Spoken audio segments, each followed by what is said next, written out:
자, 이번에는 코스피에 이어서 최근 난리가 난 코스닥으로 시선을 돌려보겠습니다. 지난 4월 1200선을 찍었다가 반토막이 나면서 600선까지 밀려났잖아요. 그런데 또 8월 들어서는 열흘새 18% 넘게 급등을 했습니다. 매수 사이드 칸만 무려 3번 발동을 했죠. 요동치는 흐름 속에서 어떤 종목을 눈여겨봐야 할지 오늘 한번 짚어보겠습니다. 이인철 참 좋은 경제연구소장님 오늘 모셨습니다. 소장님 어서 오세요. 안녕하세요. 올해 증시를 보면 삼성전자나 SK하이닉스 같은 대형 반도체주를 중심으로 코스피가 크게 움직였잖아요. 이에 반해서 코스닥은 꽤 오랫동안 외면받았던 것 같은데 그 이유가 어디에서 찾을 수 있을까요? 그동안 시장이 너무 혼탁했어요. 상장 종목 수는 유가증권 시장의 2배 가까이 됩니다. 그럼에도 불구하고 계속 개인의 장이어서 혼탁해 왔는데 지난해 하반기부터는 빅2, 반도체 이외에는 뭐 보이지 않았잖아요. 네. 여기다 이제 달리는 말에 채찍질 가한다고 이 레버리지, 단일 종목 ETF가 또 한 번 이제 거의 블랙홀처럼 모든 자금을 흡수하다 보니까 상대적으로 이제 코스피가 많이 부각이 돼 있는데 그게 다시 주춤했잖아요. 거래량이 빠지자 다시 투기 자금은 투기로 갑니다. 2배 레버리지를 추구하는 코스닥 150 레버리지로 또 가다 보니 약간의 순환매가 나타나고 있다는 것이 긍정적입니다. 그러니까 코스피가 많이 올랐고 코스닥은 그동안 좀 부진했던 만큼 지금은 이제 코스닥으로 좀 돈이 옮겨오는 추세도 이제 소장님 말씀을 듣고 나니까 좀 있어 보입니다. 하지만 그렇다고 해서 이 코스닥 기업들이 뭐 갑자기 좋아진 건 아니잖아요. 맞습니다. 그동안의 어떤 펀디멘탈이나 이런 것들을 믿고 투자를 하는 건지 아니면 그냥 잠깐 투자금이 좀 일시적으로 이동했다고 봐야 되는 건지 이건 어떻게 구분할 수 있을까요? 일단은 정책 모멘텀이 7월부터 본격화됩니다. 상장 폐지 시가총액 기준이 높아졌고 동전주 퇴출 기준이 좀 신설되다 보니까 시장을 혼탁해왔던 부실 기업들이 순차적으로 정리가 되게 되면 연기금이라든가 외국인 자금이 좀 들어오지 않겠느냐라는 거고요. 특히 정부가 좀 박차를 가하고 있는 게 하반기에는 코스닥 승강제라고 해서 우리도 코스닥 내 프리미어 리그를 좀 만들어보자라고 하는 취지의 어떤 체질 개선 기대감도 좀 반영이 되고 있는데요. 저는 물론 뭐 수급 기대감 다 좋지만 궁극적으로 문제는 뭐냐면 미국 나스닥에 상장된 뭐 엔비디아나 애플이나 뭐 이런 마이크론이나 이런 종목은 커졌다고 해서 등치가 커졌다고 해서 뉴욕 증권거래소를 가려고 하지 않습니다. 근데 우리는 지금 너무 많이 갔어요. 1등하면 코스닥 1등주는 곧바로 유가증권 시장으로 이전합니다. 코스닥이 코스피 2부 리그로 전략하고 있다라는 구조적인 문제점 때문에 이게 커져야 커질 수가 없고 외국인 투자자들이 자금을 넣으려고 해도 변동성이 너무 크고 데이트레이드 위주의 이 시장으로 진입하지 않고 있는 겁니다. 그 또 하나 사실 코스닥 시장의 어떤 구조적인 문제의 영향으로 그동안 코스닥에 투자를 하신다고 하는 분들이면 몇몇 급등주나 테마주에만 투자를 많이 하셨었잖아요. 여전히 그런 현상이 나타나고 있나요? 뭐 아주 없다고는 할 수 없는데요. 예전에 비해서는 좀 많이 달라진 모습을 그래도 보여내고 있습니다. 지금 코스닥 시장이 좋아지는 이유를 한 3가지 정도로 일단 볼 수 있는데요. 하나는 실적, 하나는 수급, 하나는 정책. 이렇게들 많이 꼽습니다. 증권사들의 애널리스트 리포트가 나오는 회사, 이른바 컨센서스라는 게 있는 회사가 59개입니다. 한 60여 개 되는데요. 이 회사들의 실적치를 보면은 전년 동기에 비해서 34%나 증가했어요. 그래도 코스닥 시장을 이끌고 있는 상위 랭커 회사들은 돈을 잘 벌고 있네라고 하는 믿음이 생기니까 이걸 단기 테마 급등주로 보기는 어렵죠. 실적 베이스가 있는 회사들이니까요. 두 번째로는 이제 수급이 좀 달라지고 있다라고 볼 수가 있는데요. 단일 종목 레버리지 ETF가 규제가 조금 먹히면서 다소 변동성이 줄거든요. 그 해당 자금이 코스닥 지수 ETF 상품이라든지 아니면 코스닥에 있는 개별주로 이동하고 있는 모습이 좀 관측이 돼요. 그래서 다소나마 수급에 조금 그래도 온기가 돌고 있다 이렇게 말씀드릴 수가 있고요. 세 번째로는 이제 아까 우리 소장님 말씀 주신 정책 베이스인데요. 뭐 예를 들면 승강제, 그래서 1, 2, 3부 리그로 나눈다 뭐 이런 것들이 이제 곧 시행될 예정이에요. 그러면 적어도 1부 리그에 들어가는 회사라고 한다면 이거는 매출, 기업, 뭐 공시 이런 것들 다 믿을 수 있겠네라고 하는 소위 말하면 인증 마크가 붙는 회사들 아닐까요? 그쪽 리그에 들어갈 수 있다고 현재 후보군으로 잡힌 회사들은 지금부터라도 그러면 저점 매수를 더 가야지라고 하는 기대감이 지금 올라가고 있는 상황이거든요. 이렇게 좀 뭐랄까요? 좀 좋은 어떤 3가지 테마를 놓고 지금 시장이 조금씩 반등하고 있는 거니까 예전처럼 뉴스 소문에 올라가는 테마형 시장이다. 그렇게 보기에는 좀 과거랑은 달라졌다 이렇게 말씀드릴 수가 있겠습니다. 자, 그러면 이제 어떤 산업들이 코스닥에서 주목받고 있는지 분야별로 하나씩 짚어보겠습니다. 사실 코스닥에서 빼놓을 수 없는 게 바이오 네. 기업이잖아요. 코스닥 현재 시총 1위도 바이오 기업으로 알려져 있는데 지금 이렇게 바이오 기업들이 주목받고 있는 이유 뭐가 있을까요? 이게 바이오 업종은 사실은 금리와도 굉장히 좀 민감해요. 왜냐? 바이오 업종은 신약 개발이라는 게 정말 수익이 나기까지 막대한 비용과 시간이 걸리는 네. 업종이에요. 그런데 금리가 오르게 되면 당연히 이제 자금력이 부족한 중소형 업체들의 경우에는 R&D 활동이 좀 줄어들게 되고요. 주춤하게 임상 되죠. 실험하다가 1, 2차, 2차까지는 성공을 했는데 3차까지 갈 여력이 없기 때문에 중간에 기술을 넘깁니다. 자, 이런 현상이 나타나다 보니까 그동안은 조금 반짝 가다가 좀 내려왔어요. 근데 미국이 고용지표 부진을 이유로 금리 인상 시점이 좀 지연될 것 같다라는 것도 업종에는 좀 호재고요. 최근에 이제 주요 바이오 기업들의 이제 수출 네. 물량을 보게 되면 계속해서 역대 최고를 갈아치우고 있습니다. 규모 면에서 아직은 반도체나 자동차에 비해서는 적지만 그럼에도 불구하고 상당히 좀 의미 있는 성과들이 좀 나오고 있기 때문에 아마 이제 바이오주들도 코스닥 반등의 어떤 핵심 축이 될 것으로 보이고요. 다만 제가 말씀드릴 수 있는 건 이게 굉장히 변동성이 커요. 임상이 1단, 2단, 3단이 가고 있어요. 네. 단계마다 주가가 변동폭이 굉장히 큽니다. 그리고 그게 뭐 결과가 발표되면 또 한 번 출렁이고 맞습니다. 네. 조심스러운 게 꾸준히 좋은 평가를 받는 주식도 물론 있지만 막연하게 기대감만 띄웠다가 갑자기 확 떨어지는 테마주들도 많단 말이에요. 이거 도대체 어떻게 구분해야 돼요, 평론가님? 아주 난이도가 높은 질문이에요.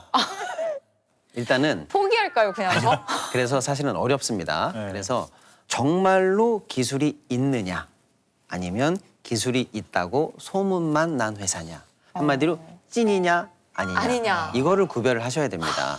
예를 들어서 임상, 2상, 3상 성공 이런 기사와 임상 계획 발표 전혀 다른 얘기죠. 네. 이런 것들을 잘 구별하셔야 되고요.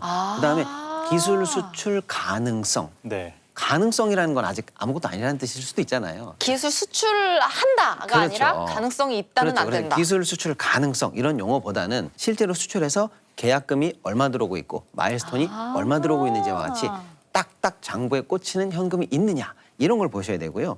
그다음에 신약 개발을 쭉 꾸준히 하려면 사실은 기업의 재무 구조도 좀 탄탄해야 되거든요. 그래서 지배 구조는 어떻게 되어 있는지, 보유 현금은 어떻게 되어 있는지, 주요 재무적 투자자는 누군지 이런 것들까지 다 보셔야 되고요.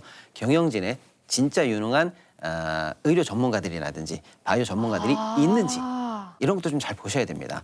그리고 사실은 공시는 좀 그래도 믿을 수가 있어요. 네. 그런데 많은 좀 기업들이 공시 대신에 보도 자료라든지 기사로 언론 플레이를 하는 경우가 많거든요.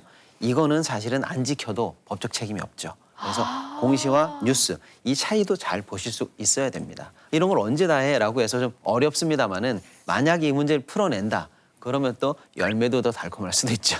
꼼꼼하게 공시와 뭐 언론 보도 그리고 뭐 이제 기업에서 발표하는 자료들을 비교해 가면서 좀 현명하게 판단을 해야 할 걸로 보입니다. 자, 그럼 이번에는 반도체도 한번 좀 짚어보겠습니다. 이 삼성전자와 SK하이닉스 같은 경우에는 올해 상반기에 사상 최대 실적을 기록을 했고 또 최근에는 고점 논란까지 나올 정도입니다. 그런데 반대로 코스닥에서는 반도체 소부장 기업들이 눈에 띄게 올랐어요.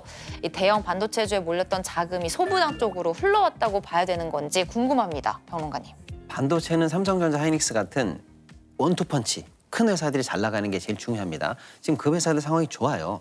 그래서 그 회사들이 계속 이 좋은 매출을 가져가고 추가로 이제 증설까지 한다라고 하면 뒤에 우리 소부장들이 그 후광 효과를 이제 보게 되는 거죠. 네. 예를 들어서 이제 그 소부장 업체들은 식각, 증착, 세정, 검사, 테스트, 기판 같은 전후방 공정 업체들이 많거든요. 이쪽으로 이제 사실은 조금 온기가 퍼져나갈 수 있다라고 보는 게 맞습니다.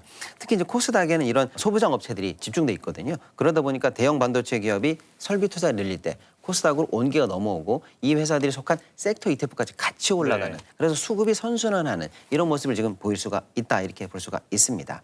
다만 다소 이제 조금 주의하실 점도 있죠. 왜냐하면 큰 회사들의 반도체 증설 계획은 지금 딱 나왔는데 이게 완공되려면 사실은 5년에서 많게는 뭐 8년 이상 걸릴 수도 있어요. 그런데 이 발표만으로 소부장업체들이 단박에 매출이 당장 올라가는 건 아니거든요. 발표와 실제 매출 사이에 시간적 괴리가 좀 있습니다. 이 부분을 놓고 내 기대감이 얼마나 유지될 수 있을 것인가, 또 얼마짜리 기대감인가, 이걸 좀 잘 판별하실 필요가 있다, 이렇게 볼 수가 있습니다. 다만 반가운 뉴스는요.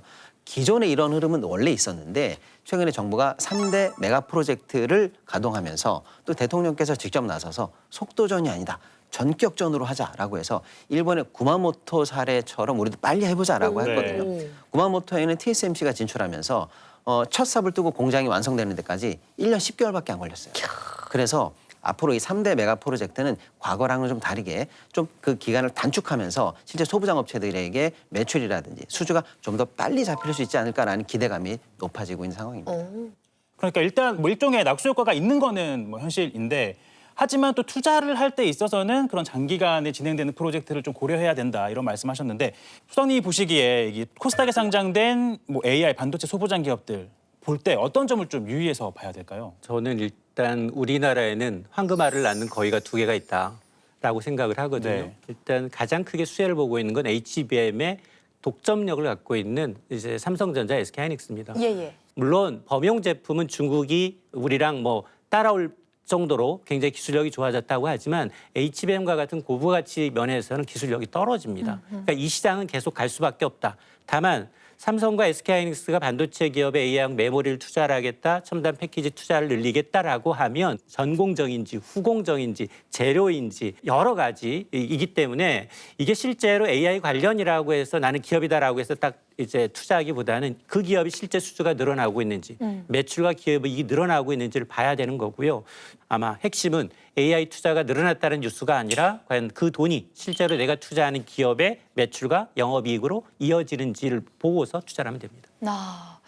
자, 그럼 반도체 소부장에 대해서는 소장님께서 말씀해 주신 것처럼 참고를 해서 투자를 하면 좋을 것 같고, 또 저희가 눈여겨볼 만한 지금까지 나오지 않은 섹터가 있을까요?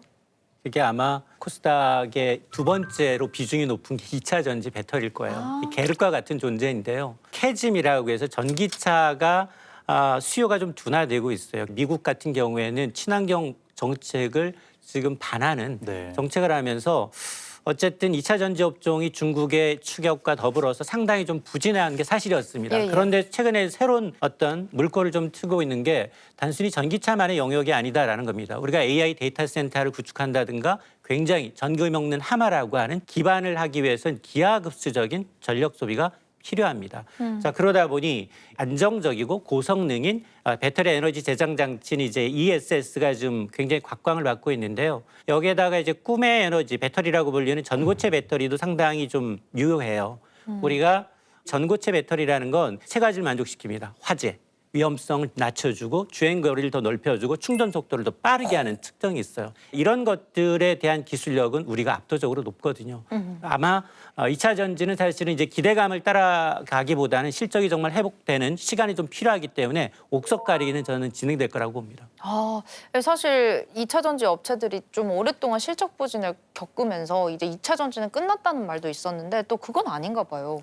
올해 삼성증권의 분석에 따르면 ESS 시장이 전년보다 50%는 더 성장할 거다라는 전망이 나오고 있고요. 실제로 ESS 출하량이요, 전년 동기보다 한 78% 정도 증가하고 있는 것으로 이제 잡히고 있습니다. 물론 아직 ESS가 매출의 총 비중에서 차지하는 비중은 아직은 조금 낮은 수준입니다만 점점 비중이 올라가면은 기존에 조금 낮은 실적 때문에 고민했던 업체들이 이제 흑자로 돌리고 영업이익 관련해서도 큰 도움이 되지 않을까, 이렇게 좀 기대감을 높여가고 있는 중입니다.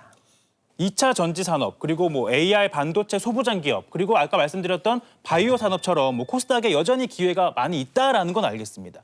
그런데 또 최근에 좀 많이 올랐다, 이런 평가도 받고 있잖아요. 지금 코스닥에 들어가는 것 어떻게 보세요? 일단 코스닥이 지금 상승한 이유는 코스피가 부진했기 때문입니다. 대형주들이 좀 부진하자 순환매 양상이 나타났는데 정부가 이제 정책 드라이브를 강하게 하고 있기 때문에 수급이 좀 개선될 수 있고, 다만 수급이 개선된다라고 해서 이 시장이 계속해서 올라가냐는 아니에요. 왜냐? 단지 수급, 여건이 좋아졌다라고 해서 올라간 건 모래성 쌓기와 똑같아요. 쑥 빠집니다. 그런데 실적이 뒷받침되면 그건 바로 다시 체질이 굳건해지기 때문에 다시 한번 도약하거든요. 네네. 그래서 저는 아마 하반기에는 오히려 유가증권 시장보다도 코스닥이 더 유리해질 수 있다라고 봅니다.